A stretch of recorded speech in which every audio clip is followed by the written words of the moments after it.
Cette fois c'était la dernière. Tu peux croire que c'est qu'une crise, mate une dernière fois mon derrière.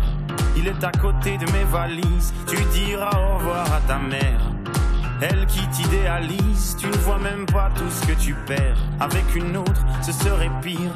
Quoi, toi aussi, tu veux Hola, ¿qué tal? Hola, ¿qué hay, Arantxa? Jaume Bienvenida al Parlamento Adó, Europeo. muchísimas gracias, portavoz del Parlamento Europeo, probablemente una de las personas que mejor conoce esta institución, porque lleva nada menos que 30 años. Sí, un poquito más de 30 años, es verdad. Te da una cierta experiencia, ¿no?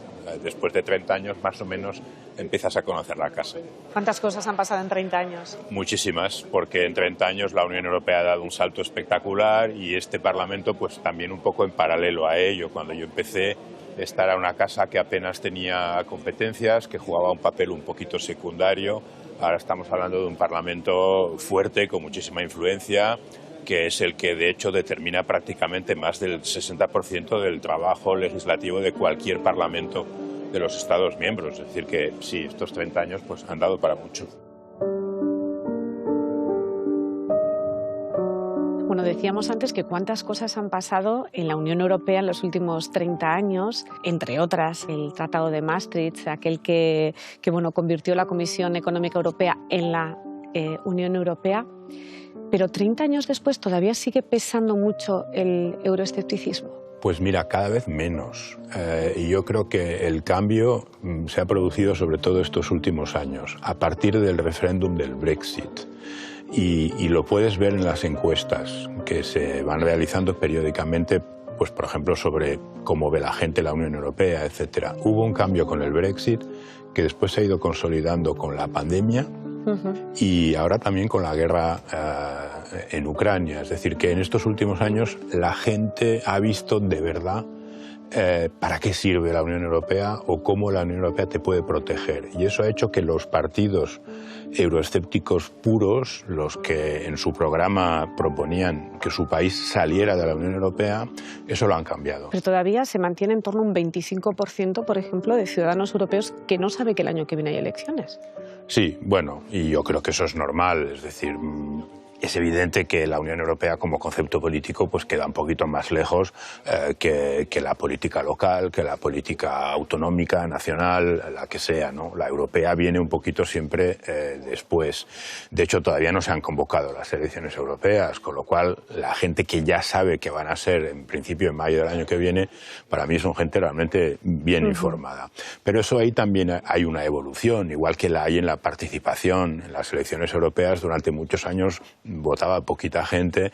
En el 2019 hubo un subidón bastante importante que también creo que tiene que ver pues con eso, con el hecho de que poco a poco la Unión Europea se dedica ya a los temas que realmente interesan a la gente y que les afectan en su vida diaria.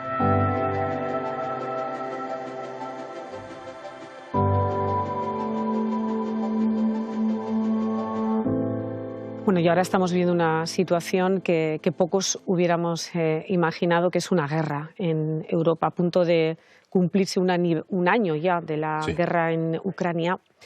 ¿En qué puede contribuir la Unión Europea para que termine? La Unión Europea desde el primer día, desde el día de la invasión del 24 de febrero, ha respondido como lo que es, como una entidad política que además poco a poco se está también convirtiendo en una entidad en materia de política de defensa, en política de seguridad.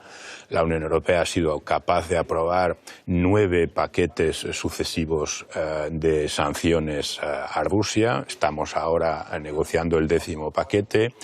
La Unión Europea ha sido capaz de recibir prácticamente a 8 millones de refugiados, de personas que han tenido que huir de Ucrania.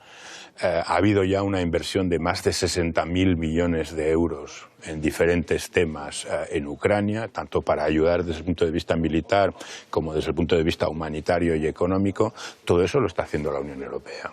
Sí, pero fíjese que este fin de semana en la conferencia de seguridad de Múnich, la vicepresidenta de Estados Unidos, Kamala Harris, decía que se están produciendo crímenes contra la humanidad en Ucrania y pese a eso también se admite que esta guerra va a ser larga.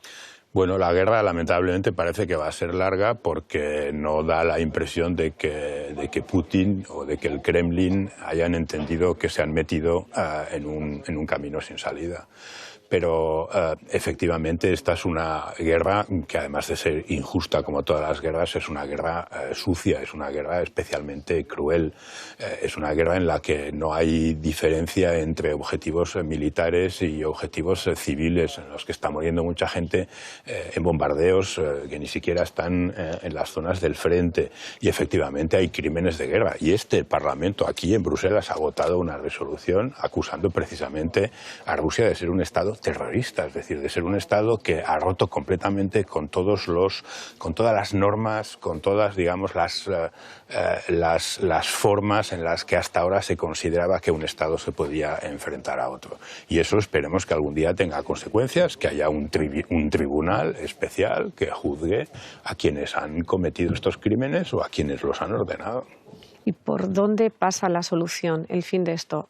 ¿Por el diálogo, solo por el diálogo? Yo creo que los ucranianos, y es lo que dice también este Parlamento, lógicamente tienen todo derecho del mundo a defender su integridad territorial. Y por lo tanto, esta guerra, si tiene que acabar de una manera justa, solo puede acabar con la retirada total de las tropas invasoras, de las tropas rusas, que están en un territorio que no les corresponde. Zelensky está pidiendo a la Unión Europea más velocidad en el envío de armas. Bueno, porque Rusia se está rearmando. Es verdad que es una guerra que consume una cantidad ingente de armamento y de munición, porque es una guerra en el fondo un poco a la antigua. Es una guerra de invasión y de tierra quemada por parte de Rusia, y eso hace que efectivamente detrás haya una carrera muy complicada de reabastecimiento, en este caso del lado ucraniano, y ahí es donde Estados Unidos, la Unión Europea y el Reino Unido son de hecho las tres, digamos, potencias, llamémosle así, que fundamentalmente están dando el apoyo que Ucrania necesita para resistir. Feel the storm is coming and I wonder where should I begin in the past. ¿Qué credibilidad le dan a los rumores sobre un ataque inminente de Putin coincidiendo con el aniversario? Es muy difícil saber qué es lo que va a pasar o no. Acuérdese de que 2 días antes de la invasión todavía había mucha gente, incluso gobiernos, que negaban la posibilidad de que esa invasión fuese a producirse, y al final se produjo, y de hecho se produjo en una fecha que más o menos ya había sido prevista por algunos.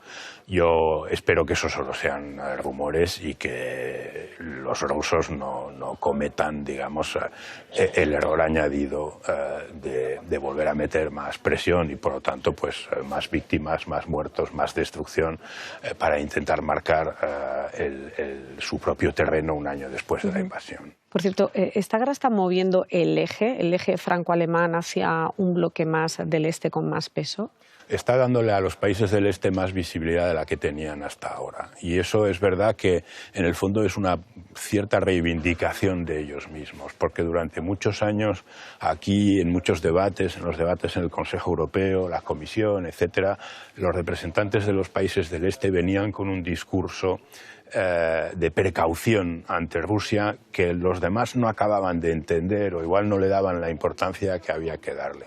Y al final los hechos han demostrado que estos países y que las opiniones públicas de estos países tenían razón cuando nos advertían del peligro que podía suponer la Rusia de Putin en algún momento. Los países bálticos, Polonia son el caso más evidente. Efectivamente, ahora la voz de estos países aquí se escucha mucho más alta. Bueno, esta guerra ha supuesto también otros cambios, algunos drásticos y lecciones, ¿no? También como la alta dependencia energética que tenía Europa.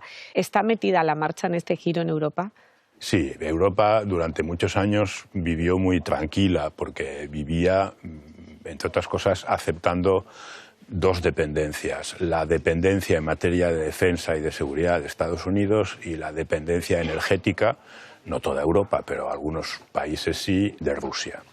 Y bueno, esta guerra ha demostrado que la Unión Europea, si quiere poder protegerse y proteger el nivel de vida de sus ciudadanos y el nivel de libertad de sus ciudadanos, tiene que ser autónoma, por no decir independiente, también en eso, en su propia defensa, con la OTAN, pero con un papel más importante, y por supuesto en el tema del recurso a la energía, es decir, no tiene sentido que una región con la potencia comercial, económica, política que tiene la Unión Europea tenga que tener dependencia energética de un país como Rusia. Y de hecho ahora ya no la tiene.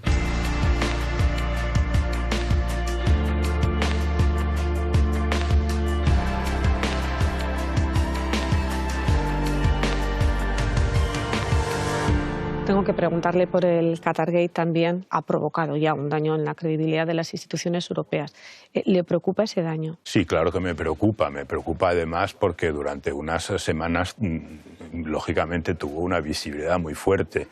Y me preocuparía o me disgustaría que la ciudadanía se quede un poco con la imagen de los 2 o 3 diputados o exdiputados que no se comportaron como había que comportarse y que probablemente, esos son los jueces que tienen que decirlo, cometieron un delito. Porque aquí se sientan 705 diputados y diputadas que más o menos en el mismo momento en el que la justicia belga empezó a descubrir, digamos, los primeros elementos del Qatargate, aquí estaban trabajando en cerrar un montón de propuestas de legislación antes de que acabase el año, ¿no? Y una cosa al final tapa la otra. Vamos a ver en qué queda el Qatargate. Se le va a decir que lo limita a esas 2 o 3 personas implicadas. De momento es donde estamos. Yo no sé qué es lo que va a pasar en los próximos meses, pero no tengo la sensación de que esto vaya a aumentar demasiado. Eso lo dirá la justicia. Con las normas que hay, ¿es suficiente para evitar casos de corrupción o habría que crear o están planteando crear algún organismo, alguna función nueva? Nunca va a ser suficiente y, de hecho, si en algún momento alguien quiere saltarse las normas, se las acabará saltando, como la gente se salta el Código Penal, pero es evidente que hay que aprovechar esta situación para reforzar esas normas, esas reglas, para aumentar todavía más la transparencia en la relación, por ejemplo, entre los diputados o los lobbies, o los diputados y terceros estados, o los diputados y las ONGs. Hay que cubrir alguno de los huecos que el Qatargate ha puesto al descubierto en la manera en que este Parlamento se regula. Pero eso es solo el inicio de un proceso que yo creo que durará de aquí al final de la legislatura, el año que viene, y efectivamente vamos a sacar la parte positiva de esto. Bueno, pues veremos cómo van evolucionando los próximos meses. Jaume Aduc, muchísimas gracias, un placer. Gracias a vosotros, eskerrik asko. Je suis pas tout seul à être tout seul, ça fait déjà ça de moins dans la tête. Et si je comptais combien on est? Beaucoup. Tout ce à quoi j'ai déjà pensé, dire que plein d'autres y ont déjà pensé.